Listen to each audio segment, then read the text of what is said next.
मराठा विद्या प्रसारक समाज नासिक संचालित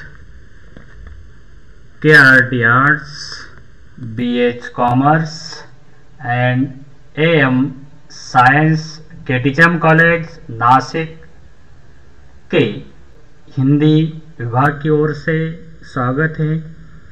MA भाग 1 सेमेस्टर 2 विषय शोध प्रविधि। शोध प्रविधि के अंतर्गत आज पाठ्य विषय है शोध प्रबंध लेखन प्रणाली। विद्यार्थियों, इसके पूर्व तुम लोगों ने शोध प्रक्रिया को समझ लिया। इसके उपरांत शोध प्रबंध कैसे लिखा जाता है, उसकी जो प्रणाली है, उस प्रणाली को आज हमें समझना है। आप लोग शोध प्रविधि में शोध प्रक्रिया को समझ गए और उसमें किस तरह अनेक विषयों का अध्ययन किया जाता है और अध्ययन करने के उपरांत शोध लेखन प्रारंभ होता है। और वो शोध लेखन आज के युग में कोई भी विद्यार्थी लैपटॉप के माध्यम से या संगणक के माध्यम से यहाँ टंकित करके यह जो डाटा है, सामग्री है, उसका जो विवेचन विश्लेषण है वो प्रारंभ करता है। तो ऐसे समय शोध प्रणाली या शोध लेखन प्रणाली किस प्रकार प्रयुक्त होती है, उसे आज हमें समझना है। आप लोग साहित्यिक विद्यार्थी हैं और साहित्य का शोध बाह्य और आंतरिक सत्यापन से ही संपूर्णता को प्राप्त करता है। वो बुद्धि को हृदय से निकालकर तथा ज्ञान को भाव से तादात्म्य कर सत्य का संधान करता है। साहित्य का शोध वस्तु सत्य को भावलोक के साथ समन्वित करके पूर्ण प्रतिष्ठा को प्राप्त करता है। यहाँ कल्पना सौंदर्य का निदर्शन ही नहीं करती, जीवन सत्य और यथार्थ से युक्त होकर लोक मंगल की ओर भी प्रवृत्त होती है। इस तरह शोध में कोरी, थोती और वायवी कल्पना को कोई स्थान नहीं मिलता। कल्पना सत्यम शिवम सुंदरम का समाहार करके लौकिक जगत से जुड़कर ही साहित्य को सार्थकता प्रदान करती है। कल्पना का यही स्वरूप शोध को ग्राह्य है, जो जीवन को अनिर्वचनीय बनाती है। विद्यार्थियों, साहित्य के शोध का मुख्य लक्ष्य ज्ञान एवं मानव चेतना का संपूर्ण विकास तथा कर्म के माध्यम से प्राप्त अपार संपदा को विकसित करना है। शोध प्रक्रिया में किसी वस्तु या ज्ञान सृजन का यहाँ आधार न होकर यहाँ इस आधार पर वह सृजनात्मक साहित्य से अलग महत्व रखता है। यहाँ विषय वस्तु की क्षमताओं को खोजने के लिए साम्य वैषम्य पद्धति का भी उपयोग किया जाता है। इसलिए शोध तंत्र द्वारा उद्घाटित तथ्यों की झलक मिलते ही उसे मूल सृष्टि भी कह दिया जाता है, जबकि शोध तत्व अनुसंधान है और इसका अर्थ है तत्व में निहित रचना तंत्र। इसलिए शोध के द्वारा ही किसी विषय वस्तु के रहस्यों का संपूर्ण ज्ञान होने से संश्लेषण तथा विश्लेषण द्वारा उसकी शक्तियों को उजागर किया जाता है। शोधार्थी अपनी क्षमता एवं प्रतिभा से समर्थ विद्वान प्रमाणित होता है। अलौकिक अन्वेषक व अनुसंधाता से वह जाना जाता है। इस तरह यहाँ ये कार्य करते समय वह अनेक प्रणालियों का, अनेक चरणों का यह प्रयोग करता है और इन चरणों से गुजरकर उसे या चरणों से आगे बढ़ते हुए ये जो शोध प्रबंध है वो पूर्ण करना होता है। तो आप लोग देख सकते हैं कि ये जो प्रणाली है, ये प्रणाली यहाँ लगभग 13 आधारों पर हमें दिखाई देती है। सबसे पहले है शोध प्रबंध। शोध प्रबंध और उसका जो शीर्षक है वो शीर्षक यहाँ महत्वपूर्ण बन जाता है।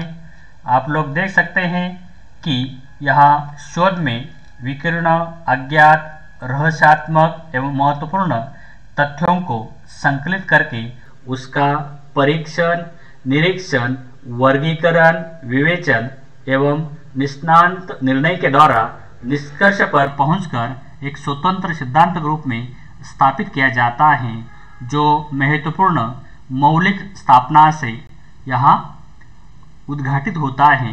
मौलिक शोध प्रबंध का आकार ग्रहण करता है और यहाँ प्रबंध का आकार ग्रहण करते समय कौन सी प्रणालियों का प्रयोग या किया जाता है उसे ही हमें यहाँ समझना है। शोध प्रबंध नवीन दृष्टि और मौलिक सृष्टि का पर्याय है। जब तक कोई नवी स्थापना या मान्यता का प्रतिपादन नहीं होता तब तक शोध प्रबंध अपना कलेवर यहाँ ग्रहण नहीं करता। यह तर्काश्रित और वैज्ञानिकता पर आधारित ऐसा अकादमिक अध्ययन अनुशीलन है जो विषय चयन से लेकर शोध प्रविधि और प्रक्रिया के निकष पर निश्चित दिशा में नियोजित होता है। इस तरह यहाँ ये जो शोध प्रबंध है, ये शोध प्रबंध यहाँ तैयार करते समय किन चरणों से, किन बातों से यहाँ गुजरना होता है, आप लोग इसके पहले जान चुके हैं कि विषय का चयन या हो जाता है और विषय स्पष्ट होने पर उसका जो शीर्षक निर्धारण है, यानी शोध प्रबंध को जो शीर्षक दिया जाता है वह शोध प्रबंध का शीर्षक निर्धारण यहाँ महत्वपूर्ण बन जाता है। आप लोग रूपरेखा बाद में समझने वाले हैं, लेकिन रूपरेखा के निर्माण के लिए सर्वप्रथम यह आवश्यक है कि विषय का शीर्षक स्पष्ट और असंदिग्ध हो।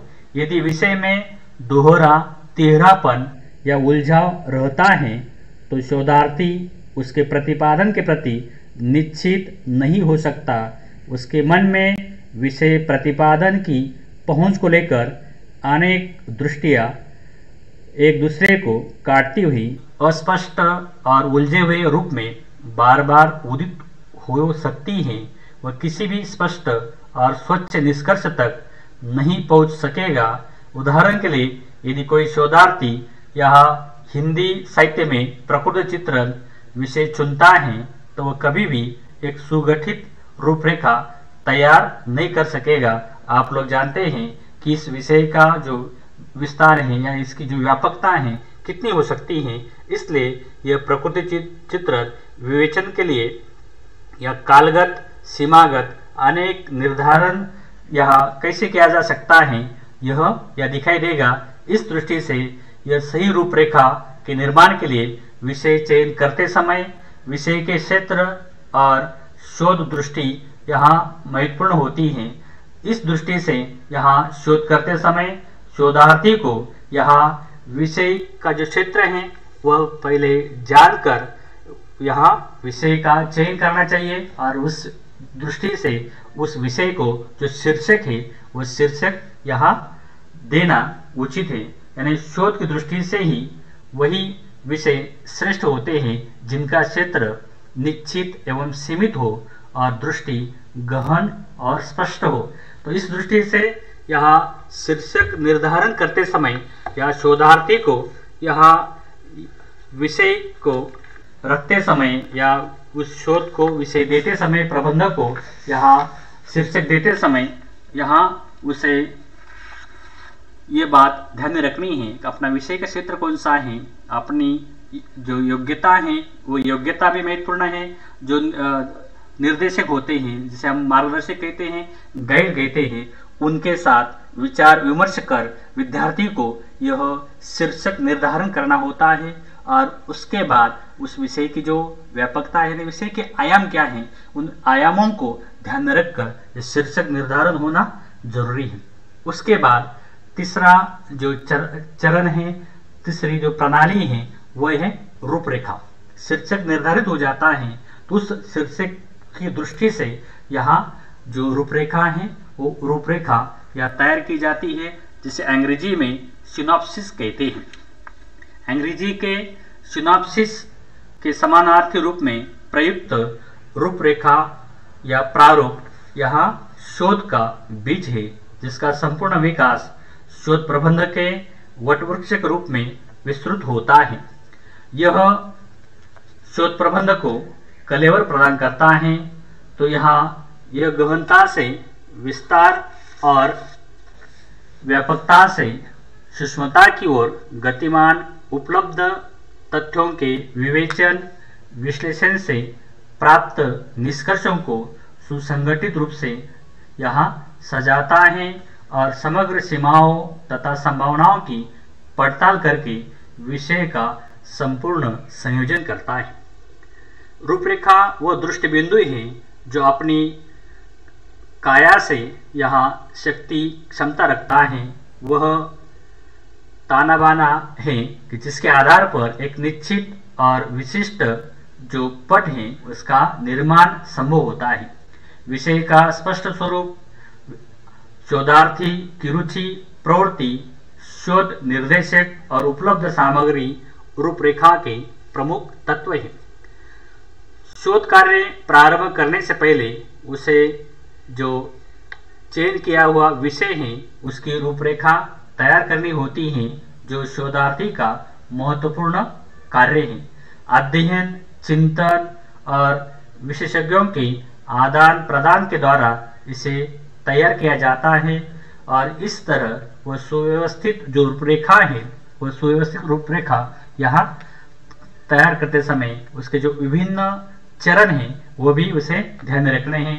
जैसे प्रस्तावित विषय का जो शीर्षक है वह देना होता है, उपाधि तथा संस्था का नाम जहाँ प्रस्तुत करना है वो देना होता है। यानी पीएचडी की दृष्टि से ये जो कार्य किया जाता है, रूपरेखा तैयार की जाती है, उस समय एक क्रम रहता है। उसमें पहले निर्देशक का नाम होता है, उसके बाद शोधार्थी का नाम होता है, विषय की समस्या के अंतर्गत समस्या की उत्पत्ति का संक्षिप्त विवरण देते हुए उसे प्रस्तुत किया जाता है, विषय में अब तक हो चुके कार्य का संक्षिप्त विवरण और सीमाएं तथा प्रस्तुत अध्ययन में शोध की आवश्यकता, महत्व और उपयोगिता पर प्रकाश डाला जाता है। इस विषय में और क्या कार्य किया जा सकता है जिससे नवीन अनावृत्त हो, अध्ययन के लिए संभावित रूपरेखा प्रस्तुत की जाती है। इस शोध के लिए कौन कौन से संदर्भ ग्रंथों की आवश्यकता होगी, इस विषय की संभावित सूची तैयार की जाती है। इस तरह ये जो रूपरेखा है, रूपरेखा या बनती है और इस रूपरेखा को बनते समय प्रारंभिक सामग्री के अंतर्गत मुखपृष्ठ, स्वीकृति पत्र, प्राकथन, वस्तु सारणी, सारणी सूची और आवश्यकता अनुसार यहाँ अन्य जो जानकारी है वह दी जाती है। शोध के मूल भाग में विषय की प्रस्तुति, पूर्व अध्ययन का विश्लेषण, परिकल्पना संबंधी अवधारणाएं, मुख्य शब्दों की परिभाषाएं, विषय या समस्या का सीमांकन, अध्ययन की विधि के अंतर्गत अध्ययन की प्रक्रिया निहित होती है, सारणीयुक्त प्रस्तुतीकरण तथा विश्लेषण और व्याख्या के अंतर्गत मूल वस्तु, सारणी और चित्र रखे जाते हैं। सारांश और निष्कर्ष के साथ संक्षिप्त सारांश, प्राप्त निष्कर्ष, अध्ययन की सीमाएं, अध्ययन के सुझाव प्रस्तुत किए जाते हैं। संदर्भ ग्रंथ सच में ग्रंथों की सूची और परिशिष्ट का उपयोग किया जाता है। तो इस तरह यह संदर्भ सूची तैयार होती है। लेकिन यह संदर्भ सूची के साथ यहाँ यानी रूपरेखा के संक्षिप्त क्रम हमने यहाँ समझ लिए हैं, लेकिन इसी में एक महत्वपूर्ण होता है भूमिका लेखन। यानी रूपरेखा का जो विषय है उस विषय के अनुसार या उस विषय की प्रबंध, शोध प्रबंध की जो भूमिका है, प्रस्तावना है, वो प्रस्तावना यहाँ देनी होती है और उस प्रस्तावना के लिए यहाँ शोधार्थी को यह प्रस्तावना अपने योग्यता के अनुसार, अपने अध्ययन के अनुसार यहाँ रखनी होती है। तो प्रस्तावना यहाँ प्रबंधों में प्रस्तावना अध्याय के पूर्व यहाँ दी जाती है। कुछ शोध प्रबंधों में ये प्रथम अध्याय के रूप में प्रस्तुत होता है। इसके अंतर्गत शोधकर्ता समस्या के स्वरूप और प्रकृति का विश्लेषण करता है, पूर्व में हुए अध्ययन को विवेचित कर उसकी आवश्यकता और महत्व की चर्चा करता है, शोध विषय विभिन्न पक्षों को विश्लेषित कर उसकी समस्या का सीमांकन करता है। इसके बाद कुछ अवधारणाओं को स्पष्ट करते हुए परिकल्पनाएं निश्चित करता है। परिकल्पनाओं के वर्णन के बाद विशेष शब्दावली की परिभाषाएं भी दी जाती है।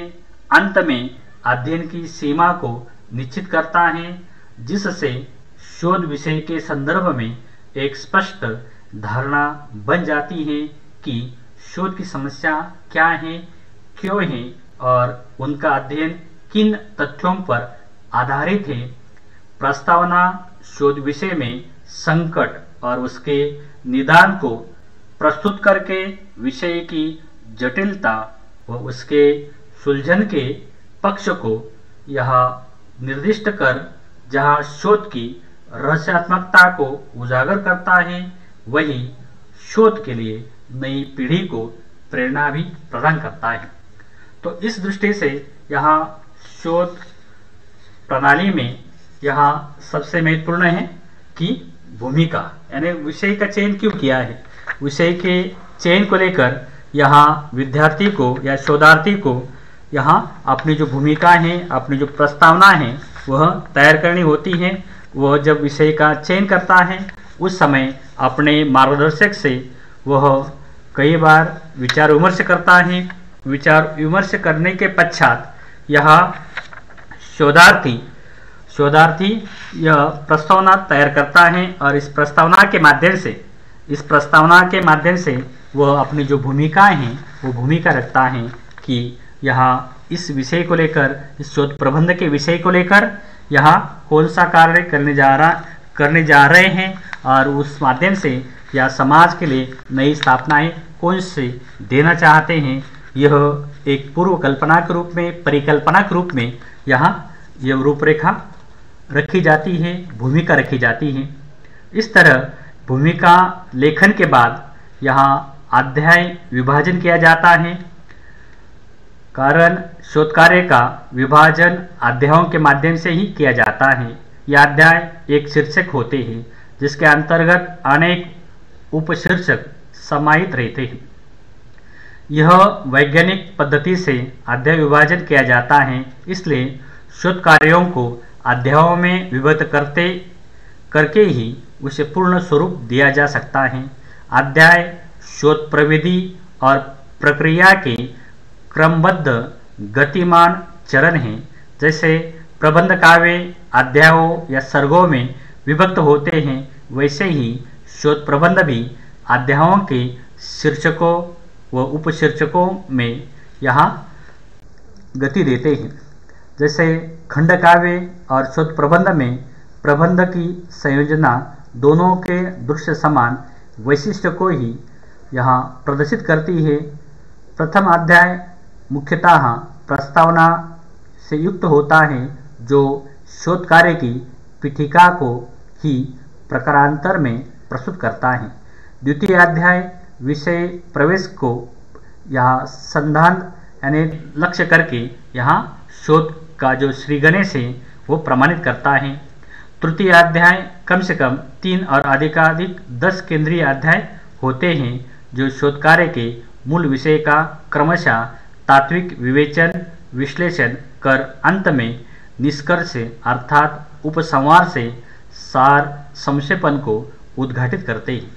तो जैसे यहाँ पहला अध्याय प्रस्तावना के रूप में, भूमिका के रूप में भी माना जाता है, लेकिन आजकल यहाँ पहला अध्याय जैसे किसी साहित्यकार पर शोध कार्य कर रहे हैं, व्यक्तित्व कृतित्व को लेकर यहाँ शोध कार्य कर रहे हैं, तो पहला अध्याय व्यक्तित्व और कृतित्व का भी रहता है या कोई अन्य विषय है तो उस विषय का यहाँ सैद्धांतिक पक्ष रखा जाता है और उसके बाद यहाँ मुख्य जो विषय हैं वह आगे द्वितीय अध्याय के माध्यम से प्रारंभ होता है। कभी कभी प्रस्तावना व विषय प्रवेश एक ही अध्याय में यहाँ होते हैं। ये शोध कार्य के विषय पर निर्भर करता है कि उसमें प्रस्तावना व विषय प्रवेश एक रहे या अलग अलग रखे जाए। क्रमबद्ध अध्याय इस तरह नियोजित होते हैं कि वे परस्पर ग्रंथित होकर यहाँ उद्देश्य की ओर प्रस्थान करते हैं। एक अध्याय एक शीर्षक का स्वरूप प्रदान कर शोध कार्य का एक भाग या अंश होता है जो अपने आप में पूर्ण और स्वतंत्र होकर भी विषय से युक्त होता है यानी संयुक्त होता है। तो एक अध्याय एक मुख्य शीर्षक का द्योतन कराता है जो उस अध्याय के अभिधान के नीचे बीचों बीच मोटे अक्षरों के अंकित या रेखांकित कर अलग पहचान प्रदर्शित करता है। इस तरह यहाँ जो अध्याय विभाजन है वह अध्याय विभाजन करते समय यहाँ उसे शीर्षक दिए जाते हैं और अंत में यहाँ उपसंहार के बाद परिशिष्ट के अंतर्गत संदर्भ ग्रंथों की जो सूची है वो दी जाती है। यदि कोई महत्वपूर्ण साहित्यकार पर शोध हो तो प्रश्नावली सहित उसका साक्षात्कार भी यहाँ दिया जाता है। इसी तरह कोई लोक साहित्य पर कार्य हो तो संकलित मूल और प्रतिनिधि लोक साहित्य का संकलन भी यहाँ रखा जाता है जिससे अन्य शोधार्थियों को यहाँ लाभ हो सके, एक दृष्टि मिल सके, तो यह भी यहाँ ध्यान में रखा जाता है। तो इस दृष्टि से जो अध्याय विभाजन है यह अध्याय विभाजन यहाँ किया जाता है। तो यह अध्याय विभाजन कर यहाँ हर अध्याय के अंत में निष्कर्ष दिए जाते हैं और यह निष्कर्ष देते समय यानी जो अध्ययन की विधि है वह अध्ययन की विधि भी यहाँ दी जाती है। यह अध्याय विभाजन के पहले होता है कि अनुसंधान या शोध कैसे किया जा रहा है, जैसे शोध कार्य को पूर्ण करने में किस विधि का उपयोग किया गया और शोधार्थी किस प्रकार उसके निष्कर्ष का सत्यापन कर सकता है। इस प्रक्रिया पर ही संपूर्ण शोध की सफलता निर्भर होती है। तो यहाँ सामग्री का प्रस्तुतिकरण, विश्लेषण, व्याख्या भी प्रस्तुत की जाती हैं। तो यह जो भूमिका या प्रस्तावना होती है उसमें यह प्रयोग किया जाता है और किस तरह विषय का प्रस्तुतिकरण किया जाएगा, विश्लेषण किया जाएगा, व्याख्या की जाएगी।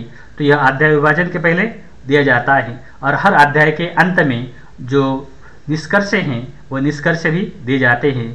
यानी अध्याय के अंतर्गत शोधार्थी संक्षेप में अनुसंधान की जो प्रक्रियाएं हैं, उपलब्धियां हैं, उससे संबंधित संपूर्ण विकास की रूपरेखा को प्रस्तुत करता है और इसी के साथ वह निष्कर्षों को भी प्रस्तुत करता है और यह दर्शाता है कि परिकल्पनाएं एकीकृत की गई है।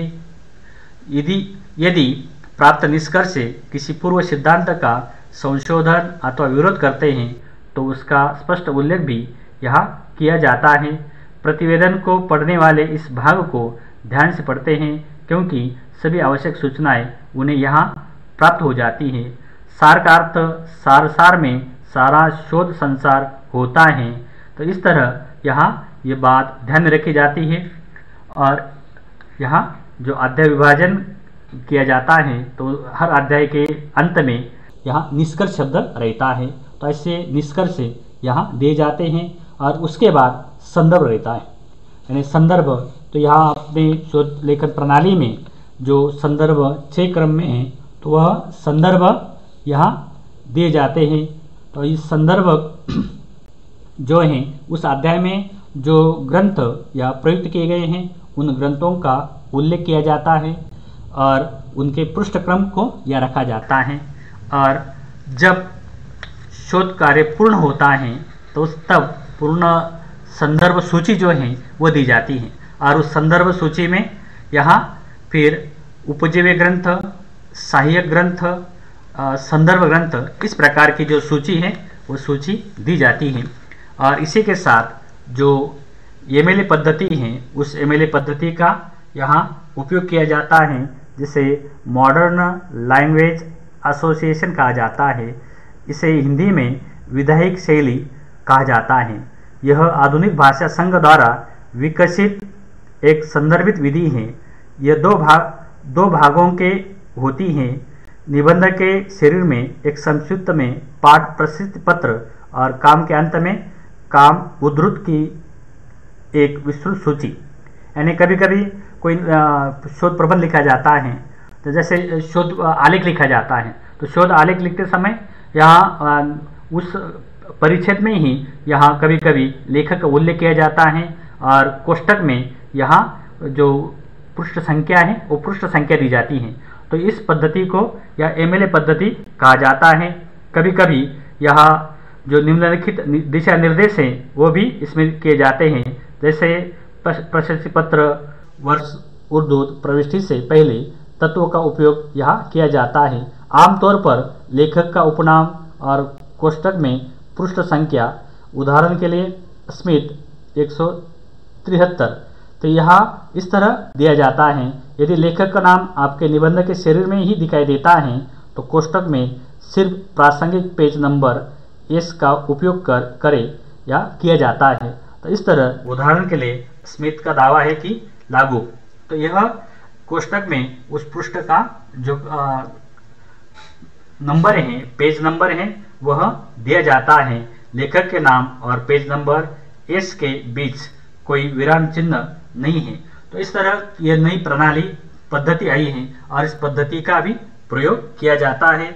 उसके बाद जो सहायक ग्रंथ हैं उसकी तालिका दी जाती है, यानी जो 9 क्रम है शोध प्रबंध यहाँ पूर्ण होने के बाद सहायक ग्रंथ सूची तैयार की जाती है। वह पत्र पत्रिकाएं होती है, उपजीव्य ग्रंथ होते हैं, सहायक ग्रंथ होते हैं, संदर्भ ग्रंथ होते हैं, शब्दकोश होते हैं, साहित्य कोश होते हैं। अनेक जो संदर्भ हैं, सहायक सामग्री है, उसका प्रयोग परिशिष्ट में दिया जाता है। तो यहाँ उसका भी यहाँ उल्लेख किया जाता है, रूपरेखा में उल्लेख किया जाता है। जैसे शोध में प्रयुक्त संदर्भ ग्रंथों की तालिका विशेषज्ञों को विषय और सारणी के संबंध में निर्णय लेने में सहायता प्रदान करती है। शोध पूर्ण होने पर उसके अंत में परिशिष्ट के अंतर्गत इसकी तालिका दी जाती है। यदि कोई परीक्षक उनको उपलब्ध करने का प्रयास करे तो सूचना के आधार पर वो उपलब्ध हो सके। इन तथ्यों को ध्यान में रखकर लेखक पुस्तकों के नाम के साथ संस्करण और प्रकाशक का नाम भी दिया जाता है। प्रकाशक का नाम देने से जहां विश्वसनीयता प्रमाणित होती है, वही शोध प्रबंध को पढ़कर जिस किसी अध्ययन करने वाले को उस पुस्तक या ग्रंथ की आवश्यकता हो वह उस कृति को प्राप्त कर सकता है। आजकल शोध में प्रकाशक व संस्करण का उल्लेख आवश्यक समझा जाता है, क्योंकि शॉर्टकट का रास्ता अपनाने वाले अधिकांश शोधार्थी कुछ ग्रंथों को पढ़कर और उसमें से उद्धृत अनेकानेक कृतियों का उपयोग कर परिशिष्ट की क्षमता को दिखा तो देते हैं, लेकिन मूल ग्रंथों का न सहारा लेते हैं और न उसे प्राप्त करने का उद्गम ही करते हैं। जब उनके पास मूल ग्रंथ नहीं होगा तब प्रकाशक व संस्करण की समस्या उपस्थित होती है। कृतियों ग्रंथों के आधार पर इसका वर्गीकरण भी उचित होगा। जैसे यदि कोई हिंदी या आंचलिक भाषा के साहित्य पर शोध कर रहा है तो अधोलिखित क्रमानुसार ग्रंथों की जो सूची है वह दी जा सकती है। जैसे 1 हिंदी की प्रकाशित कृतियाँ, 2 आंचलिक भाषा के ग्रंथ, 3 पांडुलिपियाँ या हस्तलेख, 4 अंग्रेजी भाषा की कृतियाँ, 5 पत्र पत्रिकाएं और 6 अभिनंदन पत्र, स्मारिका या साक्षात्कार, प्रश्नावलियाँ। तो यहाँ जो अन्य सहायक बातें हैं वो यहाँ रखी जा सकती हैं। तो इस दृष्टि से यहाँ ये सहायक ग्रंथ के रूप में यह क्रम से दिए जाते हैं और इसी को लेकर जो परिशिष्ट हैं वो परिशिष्ट यहाँ तैयार होता है। तो ये जो परिशिष्ट है इस परिशिष्ट में इसी क्रम से यहाँ जो सहायक ग्रंथ हैं या उपजीव्य ग्रंथ हैं, उसके बाद संदर्भ ग्रंथ हैं और संदर्भ ग्रंथ देते समय ये जो 6 प्रकार के क्रम हैं वहाँ लगाने होते हैं। शब्दकोश को दिया जाता है, पत्र पत्रिकाओं को उल्लेख किया जाता है। इस प्रकार यहाँ यह जो संदर्भ है, ये संदर्भ के साथ परिशिष्ट तैयार होता है और परिशिष्ट शोध प्रबंध के अंत में दिया जाता है। तो यह पूर्ण प्रणाली यहाँ इस तरह पूर्ण होती है, लेकिन यह पूर्ण करते समय यहाँ भाषा में वर्तनी का ध्यान रखा जाता है। और वर्तनी की दृष्टि से आज हम देखते हैं कि शोध की भाषा आडंबर रहित, प्रभावपूर्ण, सरल, निश्चित अर्थ देने वाली होनी चाहिए। प्रत्येक शब्द और वाक्य प्रयोग इतना सटीक हो कि पाठक निश्चित विचार तक पहुंच सके। तारतम्यता एवं स्पष्टता हेतु आवश्यक है कि प्रत्येक वाक्य का दूसरे वाक्य से और प्रत्येक अनुच्छेद का दूसरे अनुच्छेद से तार्किक संबंध जुड़ा हो, भाषा विषय के पारिभाषिक शब्दों से युक्त हो तथा तर्कों, प्रमाणों, अभिमतों, उदाहरणों के मध्य तारतम्यता बनी हो, यह जरूरी है। अनेक बार ऐसा होता है कि शोधकर्ता यहाँ अन्य उल्लेख करता है, अर्थात पहले से कुछ उदाहरणों को संहार करने के लिए मानसिकता बना लेता है। इसलिए लेख, प्रतिवेदन व शोध प्रबंध में उद्धरण का विशेष महत्व रहता है। उद्धरण छोटे और बड़े दोनों प्रकार के हो सकते हैं। इन्हें प्रस्तुत करने की 2 विधियां हैं। ये मूल लेखक के शब्दों में उद्धृत होता है तथा संक्षिप्त लेख में संदर्भ प्रस्तुत कर देता है। इसके विपरीत कभी कभी शोधार्थी अपने शब्दों में उनके भाव को व्यक्त कर देता है, उसका संदर्भ प्रस्तुत कर देता है। यह तभी होता है जब विस्तृत पृष्ठों में विकीर्ण विस्तृत विचारों, अभिमतों को सारांश रूप में यहाँ रखा जाता है। तो यह इस प्रकार की विधि अपनाई जाती है। कभी कभी पाद टिप्पणियों का भी प्रयोग किया जाता है। तो यहाँ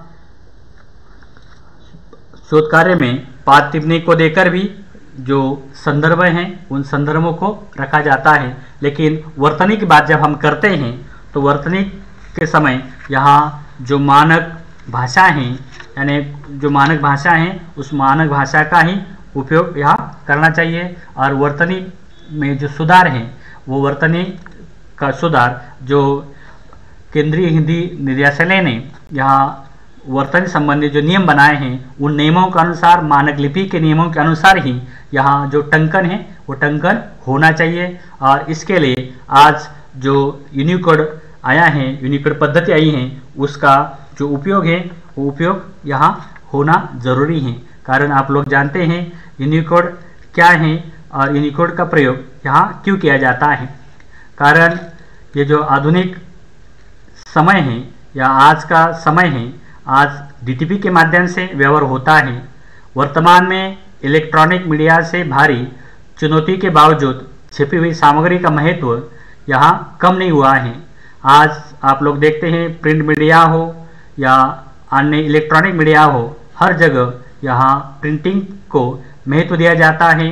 और आपके कंप्यूटर पर मिनटों में कोई न्यूज़लेटर, रिपोर्ट, चार्ट, निमंत्रण पत्र, परिचय पत्र आदि तैयार किया जाता है और जिसे लेजर प्रिंटर पर यहाँ छाप सकते हैं।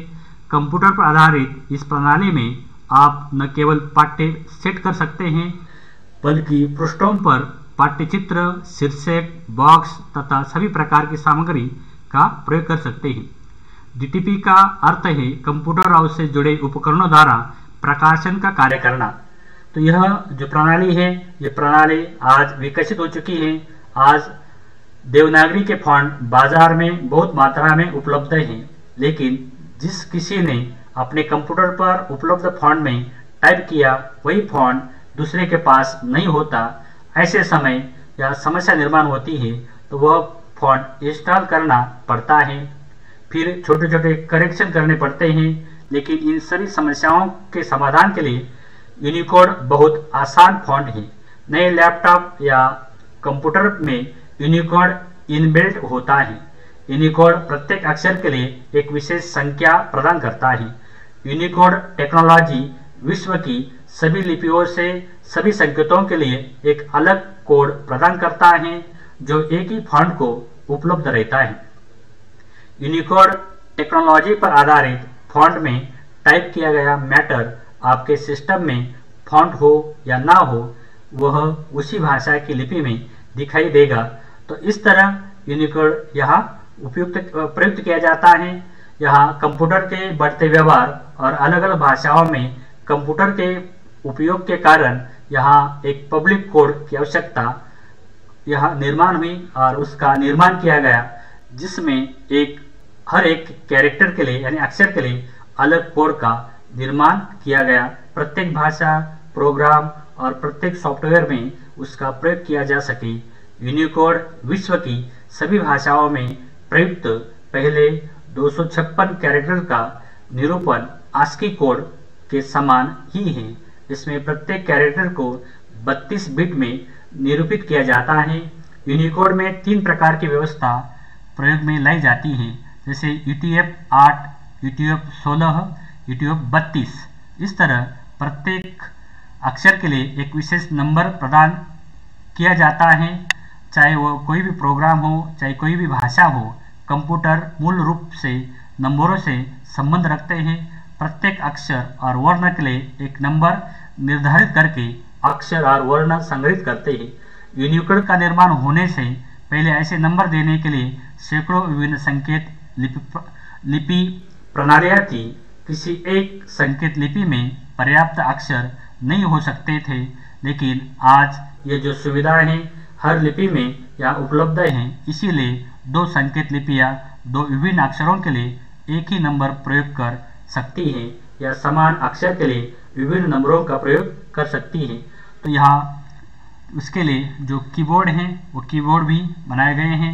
और इसी तरह आज आप लोग देखते हैं कि यूनिकोड के माध्यम से आज अनुवाद का जो कार्य है वो भी आसान हुआ है। आप लोग इंटरनेट के माध्यम से एक भाषा से दूसरी भाषा में आसानी से अनुवाद कर सकते हैं। तो ऐसा यह शोध प्रबंध लेखन का जो कार्य है वो कार्य करते समय तुम लोगों को इन चरणों से, इन प्रणालियों से गुजरना होता है। तब शोध का जो प्रबंध है वो प्रबंध यहाँ तैयार होता है, यानी एक ग्रंथ के रूप में वो तैयार होता है। और वो तैयार होने के बाद ये जो परिश्रम है, ये परिश्रम इतने गहन अध्ययन करने के बाद जो अथक परिश्रम कोई शोधार्थी करता है और वो इस कार्य को पूर्ण करने के बाद जब उससे मुक्त होता है या कार्य को पूर्ण करके सफलता हासिल करके डिग्री प्राप्त करके उपाधि प्राप्त करके जब वह यहाँ बाहर आता है तब उसे जो आनंद होता है, द्विगुणित आनंद यहाँ इस तरह दिखाई देता है। उस आनंद की कोई सीमा नहीं है। ऐसा आनंद यहाँ ब्रह्मानंद की तरह यह होता है और इस आनंद को वो अनुभव करता है। लेकिन इस आनंद को अनुभव करने के लिए शोध प्रबंध लेखन प्रणाली से इस तरह गुजरना होता है, तभी यह शोध प्रबंध पूर्ण होता है और कोई शोधार्थी यहाँ जो उपाधि है वो उपाधि अर्जित करता है, उसे प्रदान की जाती है। ऐसे ये शोध प्रबंध लेखन की प्रणाली यहाँ हमने विस्तार से यहाँ समझ ली है।